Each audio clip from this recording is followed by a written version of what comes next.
My name is Echo Marinas. I'm one of the student leaders at Kappa, and it's my pleasure to host this breakout room where Marna Anderson, the director of Nonviolent Peaceforce USA, will be talking about using unarmed civilian protection methods in the United States and abroad, and how we can reimagine safety and security. And she is joined by Charles Johnson, who will also be speaking about that.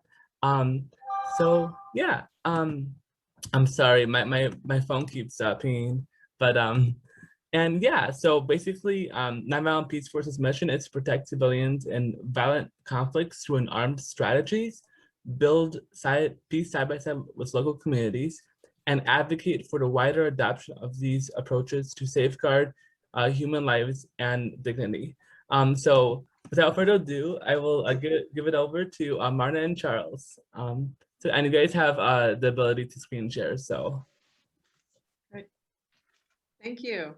Really appreciate being here, and really just so far feel inspired by the keynote and then the breakout session, and happy to see a few people from my breakout session here, and also a few folks from the Chicago chapter of Nonviolent Peaceforce, Janet, Charles, and John.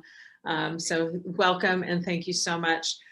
I am going to share a PowerPoint with you, but I would like this to also be more of a conversation and an exchange as much as possible. We will have time for questions at the end, and I know I want to give Charles a few minutes to talk about the chapter and what the chapter is working on locally.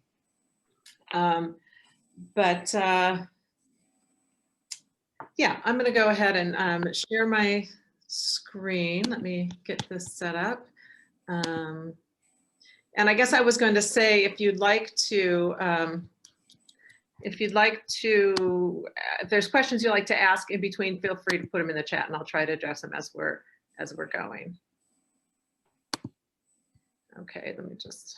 I thought I had it set up, and I didn't. So, all right.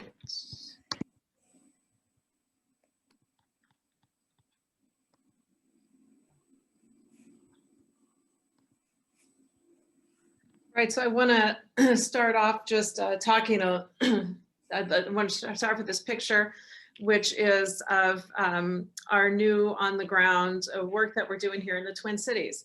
I'm in the middle. This is a safety team that we had on the ground the first day of the Derek Chauvin trial. Actually, I think this was the evening before it started. On my left is Manu Lewis, who is third generation North Minneapolis resident and has a background in restorative justice, doing a lot of community building for us in the Twin Cities. And on my right is Kylian Mendoza, who has experience working as a street medic in New York. He is our director of US programs, and he is doing just an amazing job of really helping to bring to life how volunteers, how people can be involved in the local communities and bringing about using unarmed civilian protection methods to increase safety. Who you see over behind him, these are folks that are also volunteers with us, and over here in the pink helmet, they're members of our community safety teams that we have been training since February. We did 2 cohorts of trainings. We have the 3rd one coming up in July. And they're community members who are concerned about the violence in their communities. And they came out to help keep the space open for protest during the Chauvin trial. We'll be doing that again, probably for the Kim Potter trial. And next spring, or actually a year from now, I think they're going to be having the trials of the other 3 police officers charged in the George Floyd murder. These young people the young men are with a program called Emerge, and they are former gang members who are involved in a program to become positive advocates in their community, and they've been doing great work with us and really interested in becoming a positive force for change. So it's a very hopeful program where we're really, really honored to be involved in training. So I'm just really excited to talk with you today about what we're doing on the ground in the Twin Cities, where we see our work going in the United States, but also the connection, what we've learned, what we're bringing here from the Global South to be doing. So it's, I really think that unarmed civilian protection is an idea whose time has come, and time to be discussed upon and acted upon. Just in our group, we were talking about kind of a paradigm shift that is taking place in the country. And I think that this is really a big part of it. There's new conversations opening up, and this is a time of a lot of churn and change. And we have an opportunity to really create that and create something new.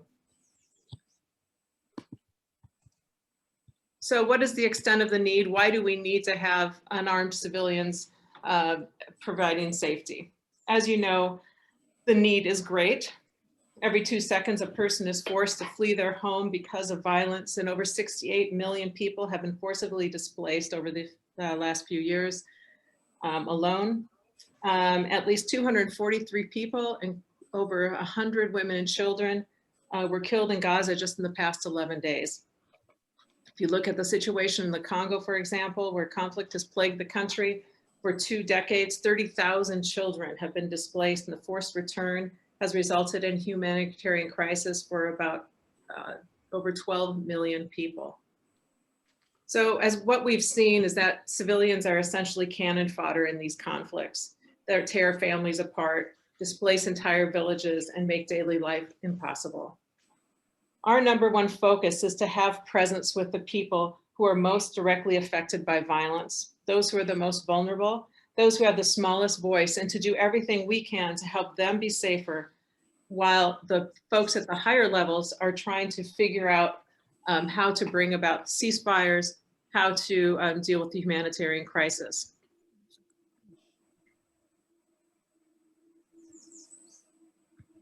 I'm having trouble forwarding my slide and I cannot see why. There we go. Nope, I missed one, sorry. Okay, so locally, just closer to home, when we look at the needs here, right, we're seeing the daily impact of too many guns on our streets, violence and brutality against communities of color at the hands of police, and specific communities targeted by hate groups and individuals for the color of their skin. Most recently, of course, we've seen just horrible examples of violence against members of the Asian American Pacific Islander community. And I think this really brings to light what we have been talking about in our small groups, is just the default to violence in this country and the default to purchasing weapons when we feel threatened. We know that gun sales spike after incidents of violence, after school shootings.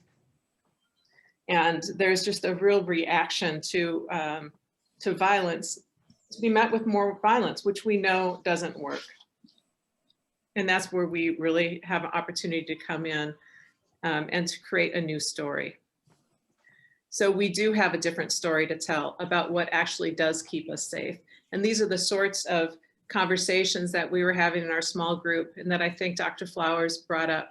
You know, we have, it's not just the absence of violence, but it is the conditions that we need to help create so that people actually experience a sense of holistic safety in their communities.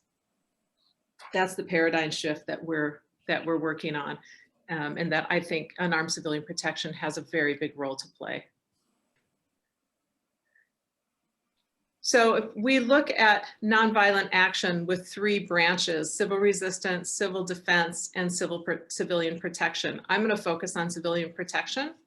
But these 3 together is really what creates a system and a world that's rooted in nonviolence. So civil resistance, when populations, when people rise up, when there's political action that uses nonviolent resistance by groups to challenge the status quo.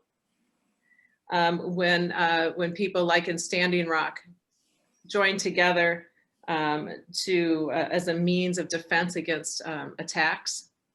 And then civilian protection, which so often what we see with the blue helmets, the UN police and the UN peacekeeping efforts, which are armed efforts, we default again to the use of weapons. And what we are saying, what we're promoting is unarmed approaches that's rooted in relationships rather than weapons. There's about 50 organizations around the world now using some of the tactics of unarmed civilian protection all around the world. We've been in a process what we call the good practices and trying to build this field of practice by having regional meetings. And so we had the first one in Manila, the second one is in Beirut, we had one outside of Nairobi, one in Painesville, Minnesota, and we brought people together that are doing some form of unarmed civilian protection to find out what they're learning, what works in the Middle East, what works in Sub-Saharan Africa, what works in the United States, so that, and Canada, so that we can start to really identify those indicators that are moving us closer to a world of nonviolence and a world of peace. I'm not sure if very many of you have read the work of Erica Chenoweth. She wrote a book called Why Civil Resistance Works, and I would also encourage you to look at her TED Talk. She attended a conference on nonviolence and she kind of poo-pooed the idea, felt like it was a little bit pie in the sky, and so somebody challenged her to study outcomes of violent and nonviolent campaigns. So she did. And she completed the most extensive study comparing campaigns that took place between 1900 and 2006. And she found that nonviolent resistance was more than twice as effective as violent counterparts in achieving the desired goal, social change or regime change.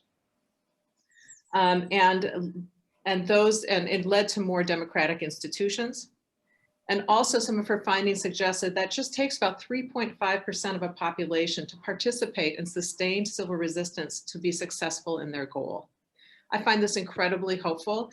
And if I think about the way that I was taught history in school, our history books are full of stories about battles and who won the battle, right? It's always a win-lose.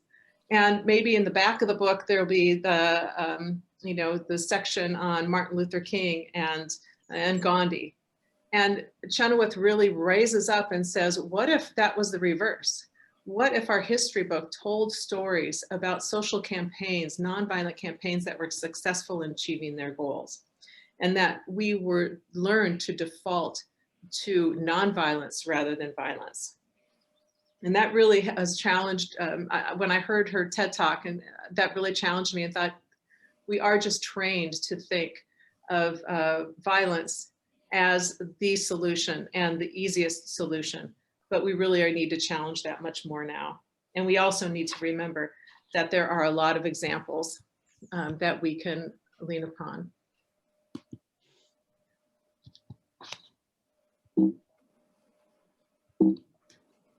I don't know what's happening. Every once in a while I go to move my slide and it doesn't go.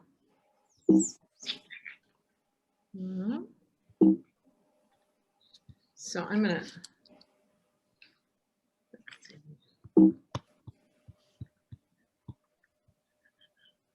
Charles, can you hear me? Yes.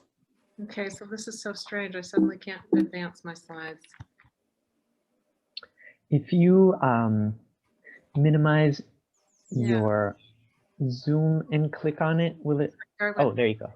I'm sorry. No problem. Sorry about that. Okay, so I want to talk about how we think about unarmed civilian protection. We talk about it as a tree. So if we were to look at the roots of the tree, it's our principles. We are rooted in nonviolence, primacy of the local action, civilian to civilian protection, independence, and nonpartisanship. And together that creates a healthy foundation for the work that we do. And I can't stress enough, and I will talk more about that primacy of local actors, understanding on the ground, listening to people about how they perceive their, what's making them not feel safe and what needs to be in place to feel safe guides everything that we do on the ground. And that nonpartisanship, we don't take sides in conflicts. That doesn't mean we don't stand for anything. We are rooted in human rights and humanitarian law. But for example, in the Twin Cities, we will not take a stand on whether on the proposals about whether or not the Minneapolis Police Department should be abolished or reformed. As an organization, we won't take a stand, so that we don't have a dog in the fight, if you will. And our peacekeepers say that's really what keeps them safe in the field, is they're not seen as a threat because they're not taking a stand. So our objectives are to enhance nonviolent responses to conflict, to protect civilians, and to interrupt those cycles of violence. And finally, the methods are listed there that we use, and I'm going to be talking about a few of them, particularly accompaniment, presence, interpositioning, and how what those actually look like on the ground. And then key to all of this is those relationships, and it is nourished. All of our work is nourished by those relationships. If we don't have relationships, trusting relationships with people on the ground, we cannot do this work. I can't stress that enough, and we can talk about what that looks like in different places.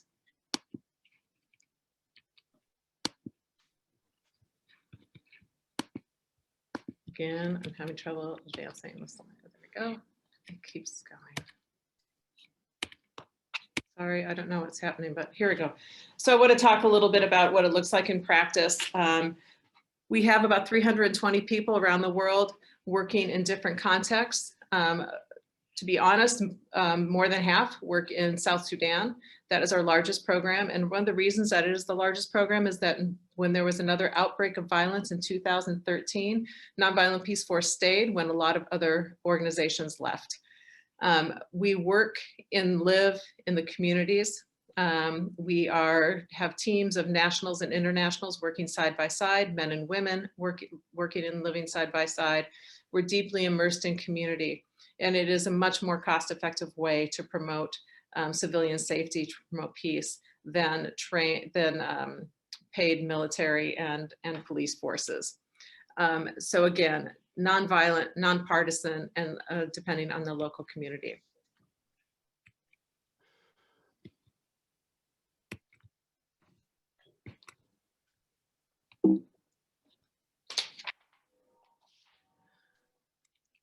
This is making me insane, but here we go. Okay.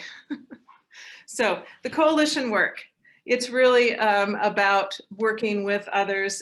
What this is looking like in the Twin Cities, and I just want to bring this up a little bit because I think that you'd probably be really interested in the work here.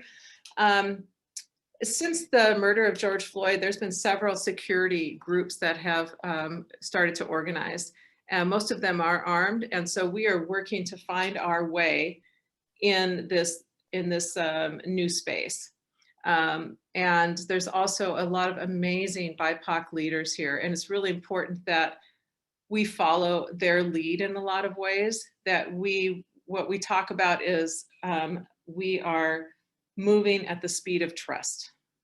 We're new on the landscape, even though Nonviolent Peaceforce has been doing work for 20 years, it's really been in the global South. And so we're new locally, and we have to recognize that communities of color and the local organizers are at the center of our work, and that we need to build trust before we don't come in, we don't swoop in and tell people how to protect themselves, but rather try to build those relationships and then talk about different approaches that might enhance the safety of communities.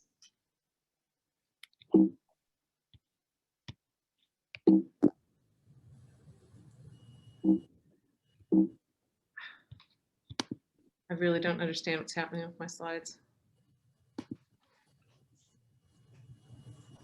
It shouldn't be messing up because I know oh, okay. Yeah, it's so strange. I hit the return or the little button, and then it doesn't, then it goes too far. I don't know. So the late Barbara Deming came up with an image that can help us look at what security could look like. And this is what we've been thinking about mostly in the United States context. This is kind of the two hands of nonviolence. The one hand says, I will not put up with your injustice, and on the other, but I'm open to you as a human being. So it's that accountability with redemption, and that joining those two together for constructive resistance. And I would say Nonviolent Peaceforce, we've typically thought about our work in a humanitarian context, and used phrases about talking about security and peacekeeping and facilitating aid. We've really had to adapt that language and change it and talk more about rethinking security, which is really resisting the traditional form of policing in this country that targets BIPOC communities, and replace that with something that is community-led and informed. That's it's a time of incredible growth for this shift in thinking just nationally, but it's a real time of growth for our organization as we work through this and see what how to do it.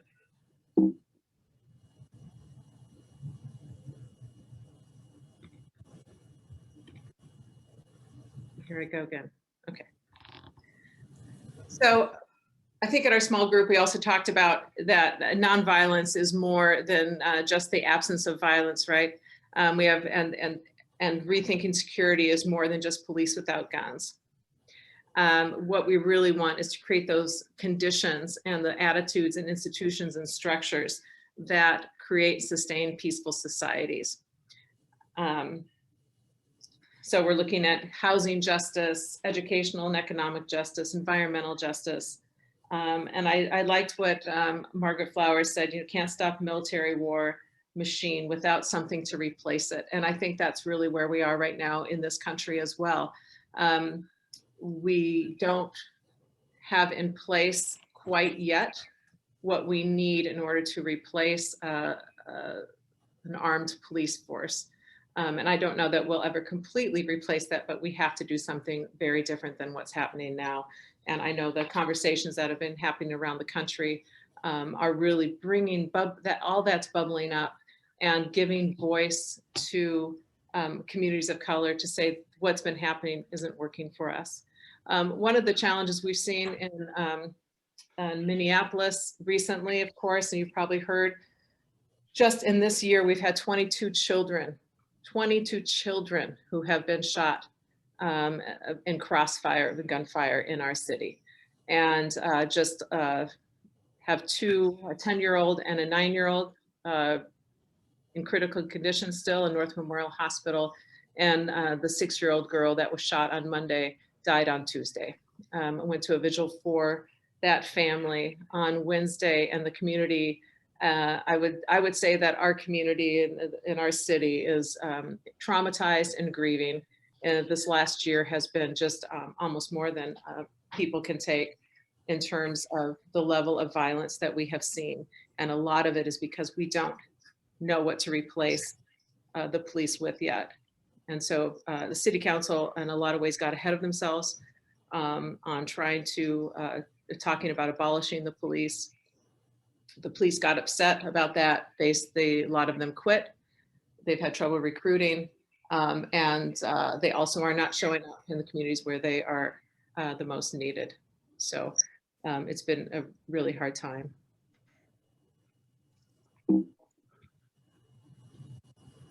Okay, so I want to talk a little bit about some of the tactics we use, and then I'm going to conclude, and I'm open for questions and let Charles speak a little bit. So this is an image from the Philippines that I really love. A lot of what we do is we work with women in local communities because as some women told us in South Sudan in 2006, you need to train us because we're here. The men are off fighting, the men are off working, but we're in the community, we know what's going on, and we would like to be trained, and we would like to have a seat at the table and be agents of change and for peace in our community. So we have trained about 2,500 women in South Sudan. I believe now we have about 20 peace teams or 20 women's protection teams working in different parts of the country. We're now using that model in Myanmar and the Philippines, and this is just a fabulous example of bringing women together to talk about unarmed approaches and their role in keeping peace in their communities.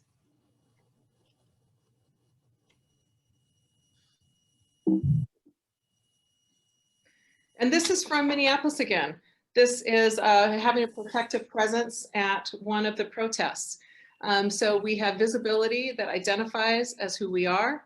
In this situation, because it was a protest that was not expected to get, as we refer to, spicy, We pulled on the back of the space to try to keep, if there was any evidence of white supremacist group coming to that space or people that just wanted to cause problems, we were prepared to use some distraction methods and some interpositioning if we needed to, but really was just to have a protective presence and to say that there's community members that are paying attention and are there to keep the space open. It has been very interesting because we at first were going to call ourselves peace teams. And Kai Leon, when he joined as the director, he said, I think you should be safety teams. Peace teams, does the word peace and nonviolence can have negative connotations in the context of protest space because you don't want to become the peace police. And so we switched to safety teams. We still, because of our name, are challenged by that a little bit, to be honest. We have had people come up to us and ask if we are working for the police, if our job is to de-escalate situations when protesters might want to escalate in order to create change. I had one leader, we had a really wonderful conversation, but she said, imagine that if there had been people trying to de-escalate as they were walking across the Petraeus Bridge. There's times when you don't want to de-escalate. And so we have to, there's a fine line there of really, and part of it is that we're new enough that we're still building those relationships so people understand what we're doing and what our role is. So that's been a real learning experience for us. Another method that we use and quite a bit in South Sudan particularly is protective accompaniment. And this is an image of Tiago, our peacekeeper, and who's now the head of the South Sudan program, walking with a group of women who are leaving the protection. It's called the civilian protection site. So they're internally displaced camps. They're monitored by the UN. And routinely, as women and girls would leave the site to get firewood and water and other food items that they need for their families, they were getting raped. A couple of them came and they said, can you help us? And we said, well, let's go to the UN and see what they can do. Well, the UN was barred from leaving the site by their mandate. And so we have taken that on. And it's not just a simple walk in the park or, it's very well thought out. And our protection officers will go and they'll find out where some of the armed groups are, go out and talk with them and say, we're going to be escorting a group of 40, 50 women out to get firewood, and we need you to stay away from where they are when we do that. And we've had 100% success. When there's accompaniment with people leaving the protection sites, they are not assaulted. So that just shows the power of presence and accompaniment and the impact of it.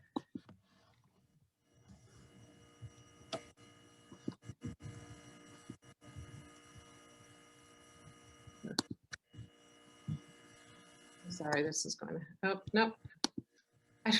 I have no idea what's happening here. I lost my, okay, here we go. I'm gonna do this side because I don't know. What is happening? Okay, interpositioning, I just want to talk briefly about that. This is a group of they're called safety specialists for the Minneapolis Public Schools. And so after the murder of George Floyd, a group of students put the pressure on the Minneapolis Public School District to break their contract with the police department to have student resource officers, armed officers in the school. They were successful at that. And Nonviolent Peaceforce was contracted to provide the training for the specialists. There's 14 that we trained. We did another 3-day training just in January, and we'll probably continue doing some mentoring with them. So it's really looking again, how do they build relationships with the school and the faculty to create an environment of safety and to look at safety more holistically, rooted in relationships rather than in a punitive system. I just want to give you a few stats on that. There's 1.7 million students are in schools with cops, but no counselors. 3 million students in this country attend schools with cops, but no nurses. 6 million students attend schools with cops, but no school psychologists. And 10 million students are in schools with cops, but no social workers. We have a real problem in this country, obviously, of relying on armed officials, armed security to solve all of our problems and recognize that they solve really none of our problems. I just want to emphasize the importance of training to do interpositioning. I love this picture. I believe it's from Ferguson, but the stance of this woman confronting these armed officers and her resolve. And that does not just happen. That takes a lot of training because it's an extremely intense environment. But it does show the impact and the of that approach. And then we also just do a lot of dialogue. We bring people together to understand their safety concerns. What are they hearing? What are the rumors they're hearing? How can we identify whether or not those rumors are true? What family members are they most concerned about? Why? And then as we build those stories, then we can, or those, take those narratives, we can start to get a better understanding of how to intervene, where the dialogue points are that we want to have with people. And reaching the next generation, it's just so important that we talk with this next generation about the power of relationship, the power of standing in solidarity, the power of organizing over the power of a gun. So we see, we're doing that in places like South Sudan, where you see this picture here of students and talking about unarmed civilian protection, talking about, being involved in their community in other ways besides the armed conflict that so many of them are being recruited for. And I love these pictures of students organizing, and we're seeing so much activism with this next generation. And it's really, the time is now to really start talking with them about organizing for peace and organizing for justice without weapons, but rooted in relationship, rooted in listening to people, and really making that paradigm shift. This is another image from the training that we did with the Minneapolis Public Schools, talking about the connectedness of one another. And we really do believe that everything that is needed to build true safety belongs already within each of us. We've been doing for the past year these nonviolence cafes. We were doing them about once a month. We're doing them every 2 months this year. You can see them on our website. And I'd encourage you to go to the Nonviolence Cafe number 11 with Kazu Haga, who is the founder of the Peace Academy out in Berkeley, and an author. And in that, he talks about change is fractal. What happens at the personal level also happens at social scales. Nonviolence is about healing wounds. It's about healing harm. He talks about it's our job to disrupt violence where we see it, to disturb the systems of violence, and because it's what we've normalized. And that is so true, that we all have a part, and we take those small pieces, we bring them together, and we really can have a huge impact, I think, in shifting this paradigm and getting away from the default to violence to resolve our conflicts, but rather create a system where what we say here, and we do our trainings. We're doing 2 trainings today, one with a broad-based coalition of Asian American Pacific Islander community in St. Paul, and another one on training community members who want to be involved in doing neighborhood patrols to keep their neighbors safe. What we say is we keep us safe, that our safety really depends on us looking out for one another and standing in solidarity with one another. So I want to thank you for listening, and I would love to have your questions. I'm going to stop sharing screen now.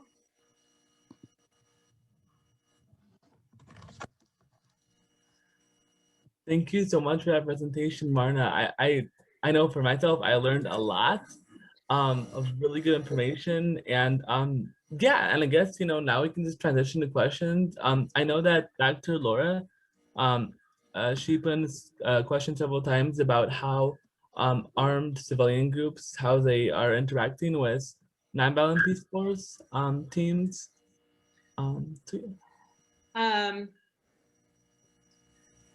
So we're trying to create a space where we can get to know. We've had contact with all the different armed security groups and safety groups.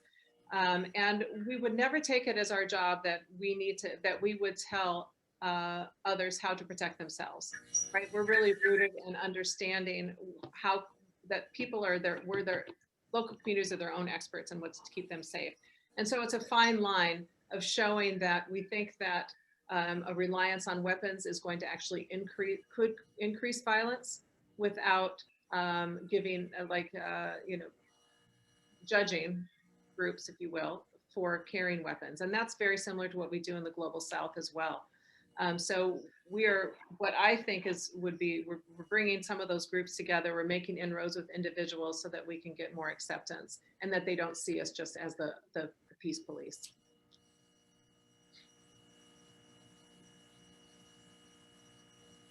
I'd love to have Charles. Do you want to talk a little bit about the chapter? Yeah, definitely. And I saw also a good question from Kendra. So we can take that question too. And so just real quick, we have John, Kate, and Janet, who I see, and myself from our Chicago chapter. So just wanted to give a chance for us to introduce ourselves real quick and just explain a little of what we're doing in Chicago with our chapter of Nonviolent Peaceforce. So yeah, John, do you want to introduce yourself real quick? Sure, thanks, Charles. I'm Mazzola, and one thing I just wanted to mention how I kind of came to Nonviolent Peaceforce is I was doing my master's degree and had to do with targeting civilians during conflict. And one stat that really jumped out to me was that in 1863, the bloodiest battle was the Battle of Gettysburg, where 51,000 people died, and they were all, military, and there was only one civilian casualty at that time. And fast forward to where we are now, 9 out of every 10 people being killed in conflict is civilians by some estimates. So selflessly, that just seems wrong to me. And selfishly, I'm a civilian. So this impacts me directly. So it made me really want to get involved. And that's why I found Nonviolent Peaceforce, and I've been trying to support their work ever since.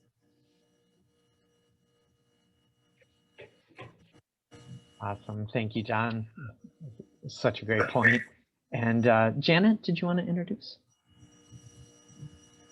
Hi, everyone, and thank you, Marna, for your presentation.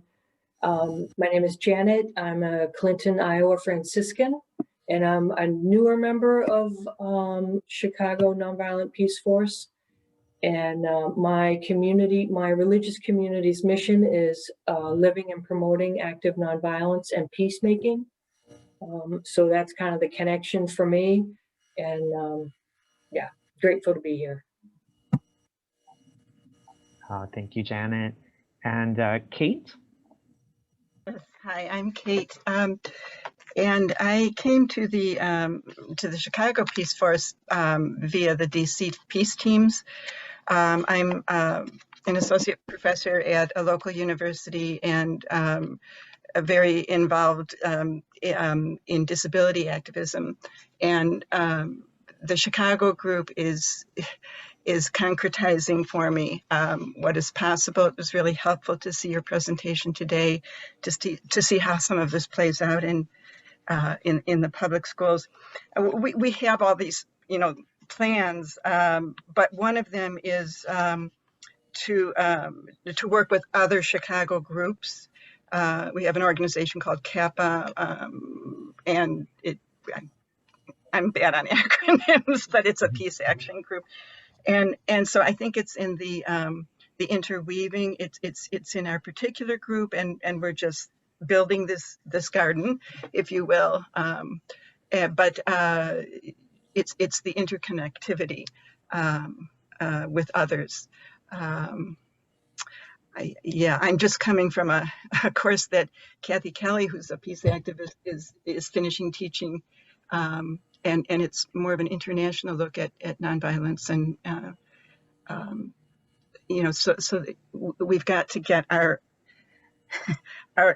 woven thing together, I think, and really work with each other. Yeah.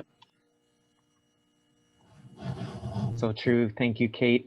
And yes, I'm Charles, and I guess my name switched back to the wrong name on my screen, but I am so happy to see everybody in the group, and thank you, Marna and Jacopo and everyone from the chapter and everyone else. And great questions. Hopefully we can stay and get to those other wonderful questions that popped up.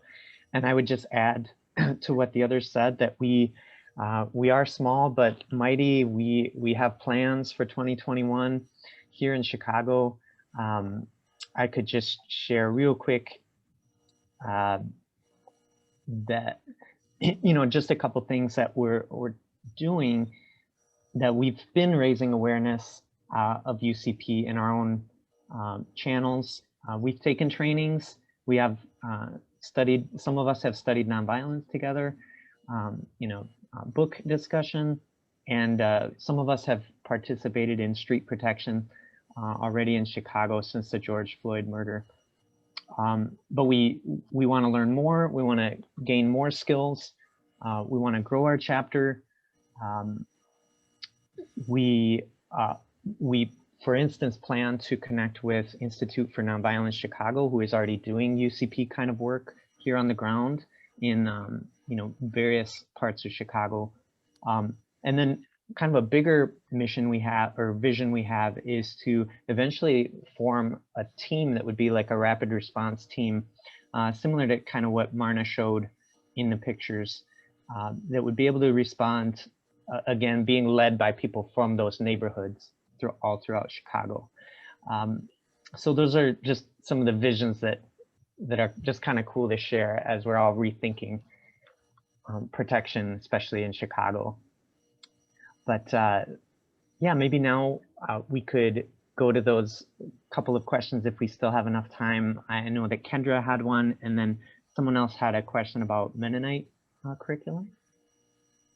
Yeah, so the interposition is really putting a trained, somebody trained in unarmed civilian protection will put themselves between somebody who is looking to cause harm and a protester. So we did this actually not that long ago at our state capitol, when there was a gathering of AAPI members, and somebody came in and started using racial slurs and calling them names, and Kylie On, and actually a member of Minnesota Free Fighters, which is one of the armed security groups for protests. I don't believe he was armed at that time, but he and Kylie On saw one another, and they both went right in between where some of the people who had gathered and that individual, and the individual just left. I don't even know that there was words exchanged, but that presence and that, like, you know, saying that this is not going to be tolerated here, they leave. We did also do an action on election day. We had teams out at about 30 different polling sites. And there was, I think, one example of interpositioning somebody who came by in a truck with a Trump flag and was trying to cause problems and getting out the car and just basically saying, you know, you need to leave, and kind of putting themselves in between them and people who are lined up to vote. So that's what that is. And it have to be very prepared for that action. Marna and Charles, I'm so sorry for cutting you guys off. I just I noticed it. Technically we were supposed to go into 11:45. I know we could continue like all day speaking on this because it's really important information. And Charles, thank you for dropping the information in the chat about how we can all reconnect with Nonviolent Peaceforce. And I encourage everyone is called to do that. I know I will when I can. But yeah, I mean, I'm just gonna drop the Zoom link in the chat back to the main room. But again, thank you so much for joining Speed Summit, and I hope you come back the second day as well. And yeah, thank you so much. Thank you.